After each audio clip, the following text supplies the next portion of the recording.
નમસ્કાર દર્શક મિત્રો, આપ જોઈ રહ્યા છો NN ન્યૂઝ. હું છું એન્કર અર્પિતા પટેલ. હવે જોઈએ અગત્યના સમાચાર.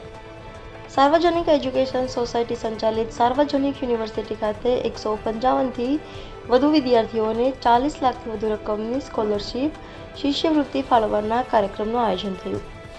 સુરતની 112 વર્ષ જૂની શૈક્ષણિક સંસ્થા સાર્વજનિક એજ્યુકેશન સોસાયટી સંચાલિત સાર્વજનિક યુનિવર્સિટી ખાતે વિવિધ કેટેગરી હેઠળ 155થી વધુ વિદ્યાર્થીઓને 40 લાખથી વધુ રકમની શિષ્યવૃત્તિ ફાળવવામાં આવી હતી.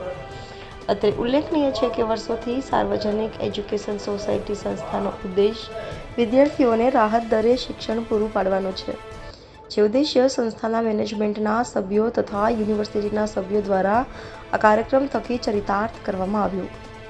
સાર્વજનિક યુનિવર્સિટીની તમામ 8 સંલગ્ન કોલેજોના લગભગ 155થી વધુ વિદ્યાર્થીઓને આ કાર્યક્રમ થકી 40 લાખ જેટલી રકમના વાઉચર એનાયત કરવામાં આવ્યા હતા, જે વિદ્યાર્થીઓની શૈક્ષણિક ફી તરીકે અપનાવવામાં આવ્યા હતા, જે વિદ્યાર્થીની ફીના 10%થી લઈ 50% સુધી રહેશે. આ શિષ્યવૃત્તિ વિવિધ 5 જેટલી કેટેગરીમાં એનાયત કરવામાં આવી, જેમાં મુખ્યત્વે મેરિટોરિયસ વિદ્યાર્થીઓ જેમની હાજરી પણ ધ્યાનમાં રાખવામાં આવી હતી.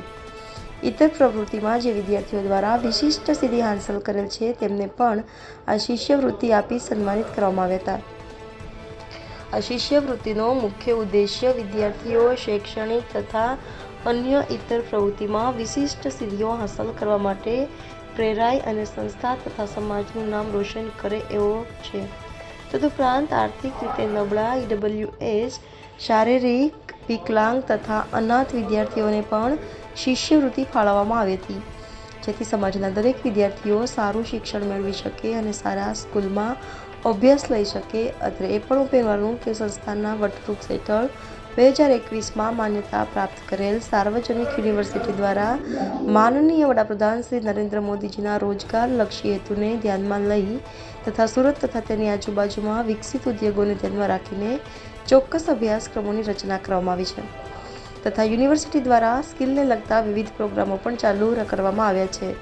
સાથે NEP 2020 એટલે કે નવી શિક્ષણ પ્રથા વિદ્યાર્થીઓને રોજગાર મળી રહે તેવા હેતુથી લાગુ કરવામાં આવી છે, જે માટે યુનિવર્સિટી દ્વારા ઘણી બધી ઉદ્યોગો અને વિવિધ એકમો સાથે MOU પણ કરેલ છે અને વધુ કંપનીઓ સાથે સંપર્ક કરી રહ્યા છે. અહીં જણાવવાનું કે યુનિવર્સિટી દ્વારા 65થી વધુ ઇજનેરી, મેનેજમેન્ટ, કોમર્સ, આર્ટ્સ, આર્કિટેક્ચર, લો, સાયન્સને સંલગ્ન સ્નાતક, અનુસ્નાતક તથા PhD પ્રોગ્રામ ઓફર કરવામાં આવે છે. સંસ્થા તથા યુનિવર્સિટીનો મુખ્ય હેતુ વિદ્યાર્થીઓને કૌશલ્યવર્ધન બનાવીને રોજગાર પૂરો પાડી એને સમાજ તથા રાષ્ટ્ર માટે તૈયાર કરવાનો છે. દર્શક મિત્રો, તમારી આસપાસ બની રહેલી અવનવી ઘટનાઓ વિશે જાણવા માટે NN ન્યૂઝને લાઇક કરો, શેર કરો, સબસ્ક્રાઇબ કરો અને બેલ આઇકન પ્રેસ કરો, જેથી આપની નોટિફિકેશન્સ મળતી રહે.